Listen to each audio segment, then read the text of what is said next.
네, 월요일입니다. 월요일 주의 말씀으로 힘차게 시작하기를 원합니다. 기도합니다. 우리 아버지 되신 하나님, 우리를 사랑하시는 하나님, 새날을 주시고 또 말씀으로 하루를 열게 해주셔서 감사합니다. 이 말씀이 우리 심령 가운데 새겨질 수 있도록 성령 하나님 일하여 주시고 또 말씀으로 우리 생각들이 빚어지며 우리 삶이 이끄심 받는 이 시간 되게 하여 주옵소서. 예수님의 이름으로 기도드립니다. 아멘. 네, 오늘 읽을 말씀은 이사야서 42장부터 44장까지 말씀입니다. 주일날 읽을 말씀 38장부터 41장까지 이 말씀인데요. 주일날 것들을 함께 정리를 한다면 이사야서 전체적으로 이제 정리를 다시 한번 해 드립니다. 이사야서는 크게 이제 두 부분으로 이렇게 나와 있습니다. 1장부터 39장, 그리고 40장부터 66장까지로 이렇게 나눠져 있습니다. 주일날 읽었던 말씀은 38장부터 41장까지에 나와 있는 이 부분의 스토리 가운데 히스기야 그 스토리가 나옵니다. 36장부터 37장까지는 히스기야가 아수르의 이런 공격 앞에서 애굽을 의지하지 않고 하나님을 의지하여서 물리치는 이런 내용들이 나오고, 그런데 이제 38장부터 39장까지는 히스기야가 발병한 이후, 이게 발병한 이후에 한 사건이 나거든요. 믿음으로 기도함을 통해 고침을 받았는데 한 가지 실수를 합니다. 이제 바벨론에서 이문 사절단을 이렇게 보내죠. 선물이랑 사람을 보냈는데 이때 히스기야가 굉장히 감동을 합니다. 대국 바벨론에서 내가 아프다고 사신을 보냈다. 그래서 이것 때문에 자기 컨트롤을 못하고 오버를 합니다. 그래서 그 나라가 가지고 있는 진짜 좋은 것들 다 이런 국부 또 국력, 군사, 마병 이런 모든 것을 다 이렇게 보여준 것입니다. 지피지기면 백전백승이라고 했는데 바벨론이 이 남유다의 모든 것들을 다 보게 돼서 나중에 이제 침략을 비밀을 주는 이런 실수를 하게 되는 것이거든요. 이제 이 실수로 인해서 이제 이사야가 히스기야에게 이제 애언을 하죠. 바벨론으로 이 모든 것들이 옮기고 또 자손들도 다 옮기게 될 것이다. 바벨론 포로가 될 것이다. 라는 이런 애언을 합니다. 그리고 이제 40장부터 46장까지는 이 바벨론 포로된 이스라엘 백성들에 대해서 하나님께서는 이들을 어떻게 이렇게 위로하고 회복하고 구원할 것인가에 대한 구체적인 소망의 메시지들이 이렇게 많이 나오게 됩니다. 그래서 1장부터 39장까지는 이스라엘 백성들의 죄, 그리고 심판, 이 부분들이 주로, 물론 회복과 약속도 나오지만 주로 많이 나온 비중들이 이스라엘 백성들의 또 죄와 심판, 또 열방들의 심판, 이 부분들이 주류를 이렇게 이룹니다. 그러나 이제 40장부터는 이스라엘 백성들, 포로된 이스라엘 백성들 가운데 저들을 위로하고 또 살 소망을 주고 격려를 해야 하는 이런 메시지, 이런 분위기이기 때문에 굉장히 참 미래의 소망과 또 위로와 격려를 주는 이런 내용들을 이렇게 볼 수가 있습니다. 이제 그 중에 이제 40장은 이스라엘 백성, 포로된 이스라엘 백성들에 대한 회복의 팡파르 같은 서론적인 역할을 합니다. 세 가지 크게 나오게 되는데 반드시 바벨론 포로된 이스라엘 백성들이 다시 돌아올 것이다 라는 이런 내용들이 이렇게 나오고, 두 번째로 돌아올 때 그냥 돌아온 것이 아니라 저들이 왜 바벨론 포로 되었는가, 그것은 저들의 지은 죄 때문에 그러거든요. 그래서 이 죄 문제를 해결할 것이다. 그리고 저들이 돌아와서 누리는 복들이 어떤 복들인가를 쭉 이렇게 나와 있는 게 40장 이 말씀입니다. 그리고 이제 그 40장부터 66장까지의 이제 큰 틀 가운데 이제 중요한 부분이 이제 그 41장부터 48장까지 40 8장까지는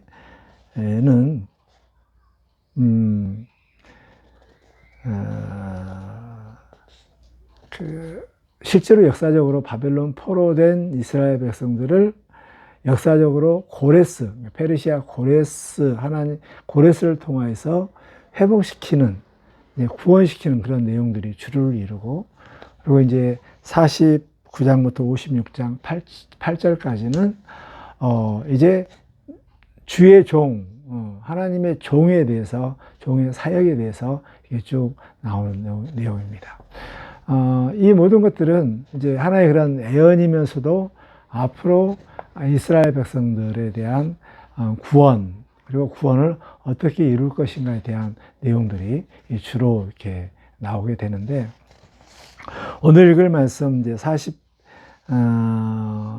44장까지 이 말씀들의 주로 이런 이 내용들을 보면, 여기에 우리가 이제 유심히 이제 읽어야 할 이런 부분들은, 하나님이 어떠신 분인가, 또 하나님이 이스라엘 백성들을 누구라 부르고 어떻게 생각하는가, 그리고 하나님과 대비되는, 대비되는 우상에 대한 이것에 대해서 계속 이야기를 하고 있습니다. 전체적으로 우리가 이제 40장부터 특히 이제 계속 읽으면서, 정말 우리가 어느 곳에 포로가 된 이런 상태, 우리가 빚에 많이 포로된 이런 상태, 빚에 눌려 있거나 또 질병에 이렇게 눌려 있거나 또 여러 가지 심각한 인생의 문제 때문에 눌려 있거나 뭔가 갇혀 있고 여기에 대해서 자유롭지 못하고 정말 마음껏 날개를 펴지 못하는 이 포로된 노예 같은 이런 사람들에 속해 있는 사람들에게 정말 우리에게 위로가 되고 소망이 되는 이런 이 말씀이 그 40장부터 50장까지, 56장까지 계속 나와 있는 이런 말씀입니다.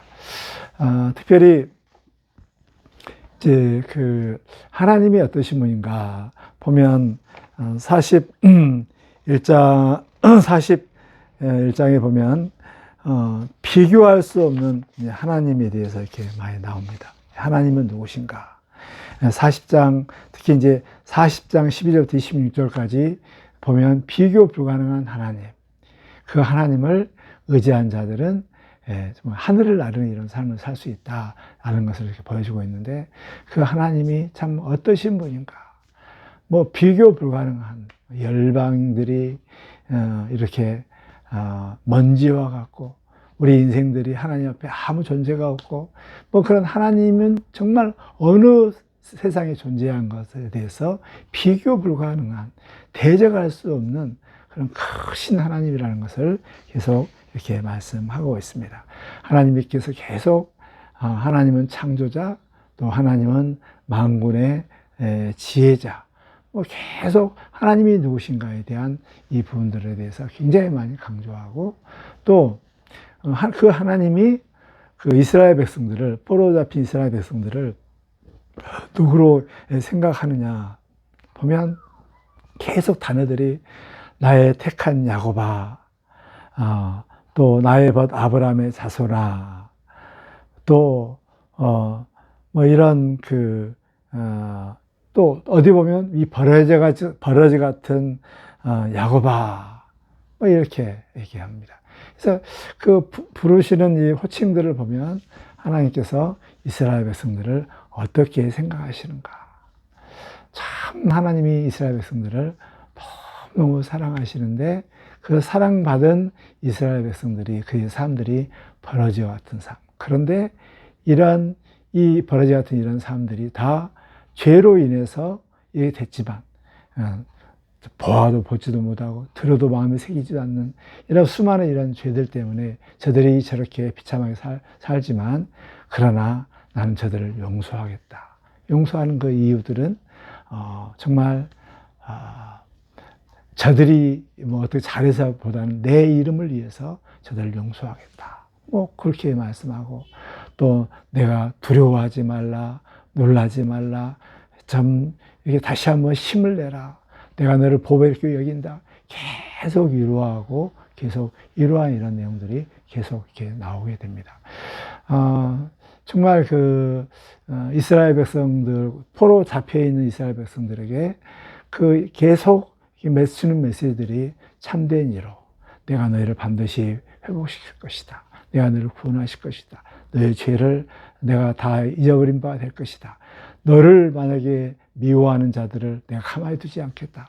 너의 대적들을 이 세상에 찾아볼 수 없도록 내가 하겠다. 너를 정말 이가 단단한 날카로운 타작마당이 되게 하겠다. 그래서 네가 산을 한번 이렇게 흔들면 산이 먼지가 되어버릴 것이다 하면서 자기 백성들을 높이고 회복시키고 또 회복시킬 수 있도록 외치면서 광야에서 길을 내며 산이 메꿔지면서 막 그런 포로의 이런 돌아오는 길들을 다 이렇게 말씀하면서 어찌하든지 자기 백성을 구원하겠다는 이런 내용들이 계속 나오게 되는 것입니다. 참 읽으시면서 하나님이 어떠신 분인가 계속 묵상했으면 좋겠어요. 그리고 그 하나님이 이스라엘 백성들을 이렇게 뭐라고 어떻게 호칭이 무엇이고 어떤 존재로 생각하는가.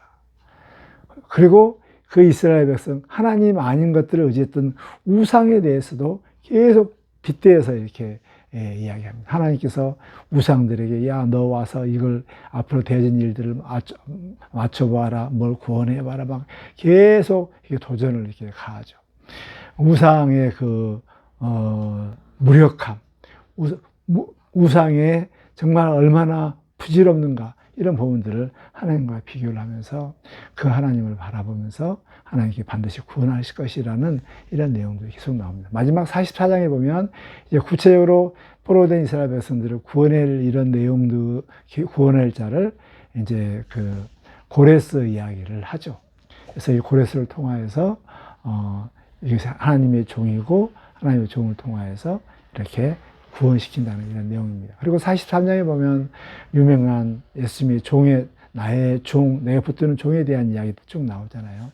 이것은 뭐 고레스를 또 이야기도 할 수 있지만 먼 앞으로 우리 예수 그리스도에 대한 이런 것을 미래에 예언하는 이런 내용이고, 이것을 마태복음에서 그대로 인용했던 이런 말씀입니다. 저는 이사야서 42장부터 44장을 읽으시면서 정말 그냥 그대로 그냥 읽으시면서 정리할 것들은 하나하나 하나님은 어떠신 분인가 계속 묵상했으면 좋겠어요. 그리고 그 하나님이 나를, 이스라엘 백성들을 누구로 생각했는가, 그리고 이 이스라엘 백성들을 향해서 어떤 계획들을 가지고 있는가, 또 얼마나 이 앞으로 되어질 구원의 계획들을 가지고 있는가를 정말 잘 살피면서 보면 우리 안에 포로되어서 정말 자유롭게 살지 못하고 눌려있는 우리의 삶들을 확 펴서 이렇게 날아가는 이런 삶들을 살게 할 것입니다. 40장 마지막 부분에 주를 앙망하는 자는 독수리 날개친같이 하늘을 날 것이다 라는, 그래서 우리 안에 갇혀있던 우리 인생들이 우리 전능하신 하나님을 바라보면서 정말 포로에서 자유로운, 정말 날개짓하는 이런 자유로운 삶을 사는 저와 여러분 되기를 주의 이름으로 축복합니다. 기도합니다. 하나님 우리 아버지, 우리는 죄의 감옥 아래, 또 육정의 감옥 아래, 노예 아래, 물질의 노예 아래, 또 일의 노예 아래, 인기의 이 포로 앞에 아버지 이렇게 살고 있습니다. 주님, 이런 우리들을 구원하시기 위해서 신실하게 하나님께서 일하신 하나님을 우리가 바라보게 하여 주시고, 그 주를 앙망함을 통해서 여기에서 다 해방되어서 벗어나서 월월 나르는 이런 천국을 나르는 진정한 자유의 삶을 누릴 수 있도록 우리 하나님 도와주옵소서. 우리를 부르시고 우리를 붙드시고 우리를 보물있게 여기시고 우리를 하나님의 살아계신 하나님의 증인으로 삼으신 하나님, 오늘도 주를 더욱더 바라보면서 진정한 자유의 삶을 살게 하여 주옵소서. 예수님의 이름으로 기도드립니다. 아멘.